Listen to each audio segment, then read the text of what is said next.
دین میں پورے پورے داخل ہونے کا مطلب یہ ہے کہ آپ سراپا خیر بن جائیں، پھر آپ ہر وہ نیکی جس کو دین نیکی کہتا ہے اسے کریں، اور ہر وہ چیز جس سے دین روکتا ہے اس سے روکیں۔ حضرت حسن بصری رضی اللہ تعالیٰ عنہ سے کسی نے کہا تقویٰ کیا ہے؟ فرمایا جہاں جانے کا رب نے حکم دیا ہے وہاں غیر حاضری نہ کرنا، اور جہاں جانے سے اس نے منع کیا ہے وہاں نظر کبھی نہ آنا۔ یہ متقی ہونے کی علامت ہے۔ حضرت صدیق اکبر کا آپ سراپا دیکھیے، نبی پاک علیہ السلام نے صحابہ سے فرمایا یہ دیکھے، ہو سکتا ہے معاذ اللہ کسی کے دل میں خیال ہو کہ یہ شاید کوئی معمولی چیزیں، لیکن یہ تعمیر شخصیت میں اور کردار سازی میں کلیدی حیثیت رکھتی ہیں یہ چیزیں۔ حضور نے صحابہ سے پوچھا بتاؤ بھئی آج جنازے میں کسی نے شرکت کی ہے؟ تو تمام خاموش تھے۔ جناب صدیق اکبر نے ہاتھ کھڑا کر کے عرض کی حضور مجھے اللہ نے یہ سعادت عطا کی۔ نبی پاک علیہ السلام نے فرمایا آج تم میں سے کوئی روزہ دار بھی ہے؟ عرض کی یا رسول اللہ مجھے اللہ نے توفیق دی۔ صرف حضرت صدیق بولے۔ پھر نبی رحمت صلی اللہ تعالی علیہ وسلم نے پوچھا آج کسی نے کسی مسکین کو کھانا کھلایا ہے؟ سب خاموش تھے، صرف حضرت صدیق کو آج یہ اعزاز حاصل ہوا۔ ہاتھ کھڑا کر کے عرض کی یا رسول اللہ مجھے یہ موقع ملا۔ یعنی جس سوال پر سرکار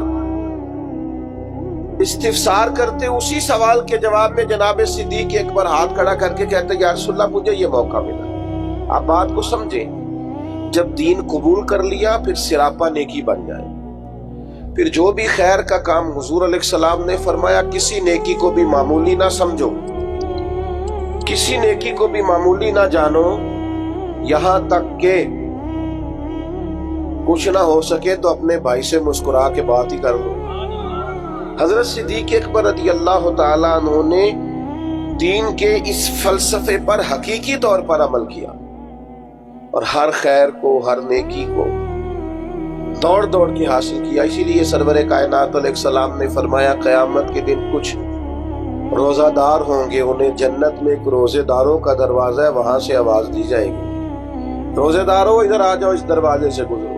ایک دروازہ وہ ہے جہاں سے سخی گزریں گے، ایک وہ ہے جہاں سے مجاہد گزریں گے، ایک وہ ہے جہاں سے حاجی اور مکے اور مدینے کے زائر گزریں گے۔ حضرت صدیق نے عرض کی حضور میں کس دروازے سے گزروں گا؟ فرمایا ابو بکر سارے دروازے منتظر ہوں گے کہ کبھی ابو بکر یہاں سے گزر جائے گا، کبھی یہاں سے گزر جائے گا، کبھی یہاں سے گزر جائے گا۔ کیوں؟ اس لیے کہ ہر نیکی کو پہنچ کے حاصل کیا، ہر خیر کو پہنچ۔ ہم تو ویسے بھی اللہ خیر کرے کو دو ایک نیکیاں کر لیں وہ گنی نہیں ہوتی، ہم وہ ساری ہمارے پاس طے ہوتا، سارا پتہ ہوتا۔ کتنے پیسے پچھلے سال مسجد دیے تھے پورا یاد ہے، اور بھئی جو سارا سال آپ نے اپنی ذات پر لگائے ہیں وہ بھی تو یاد ہونے چاہیے۔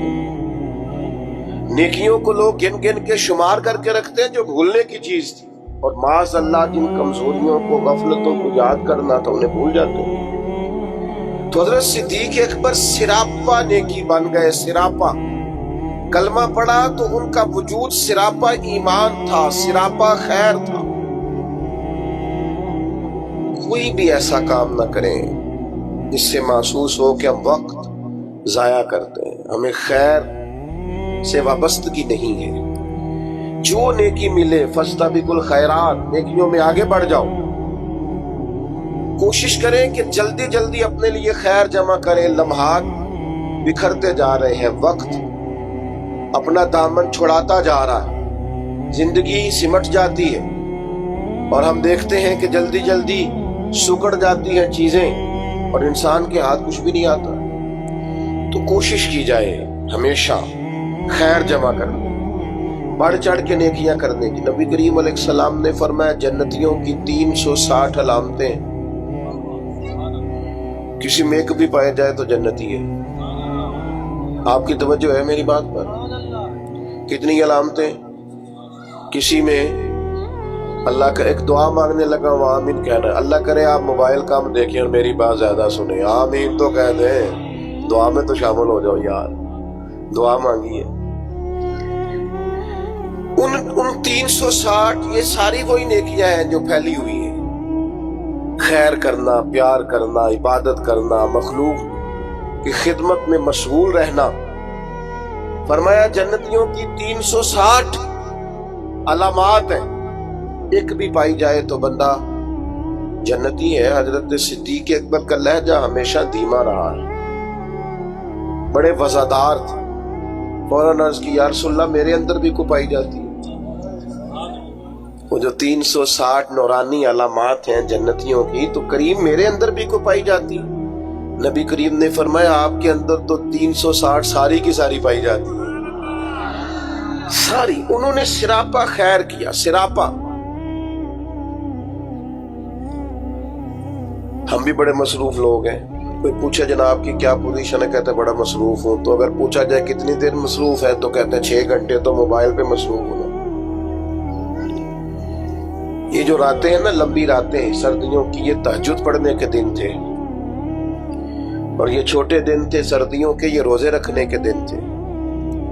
لیکن اس کے لیے جو عشاء کے بعد سو جائے، یعنی اگر 7 بجے عشاء پڑھی اور 6:15 فجر پڑھی تو اتنی لمبی رات بنتی ہے 10-11 گھنٹے کی، اور ڈاکٹر کہتے ہیں بڑا بھی زیادہ سوئیں تو 8 گھنٹے کافی ہے، تو 3 گھنٹے تو رات پھر بچ جاتی ہے۔ یہ وقت تھا سحری میں اٹھنے کا، لیکن اس کے لیے جو عشاء کے بعد موبائل کی جان چھوڑے تاکہ سحری میں اٹھ سکوں، جب سوئے گا نہیں تو اٹھے گا کیسے؟ ہم اگر مزاج رکھتے ہو نا خیر کا، تو اللہ تعالیٰ وقت میں بھی برکت پیدا کر دیتا ہے۔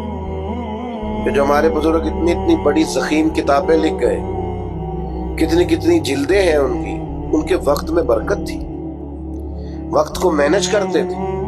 لیکن خوش گپیاں ہماری سیریں، ہمارا آنا جانا، ہمارا موبائل کو وقت دینا، اس نے ہمیں بڑا الجھا دیا ہے۔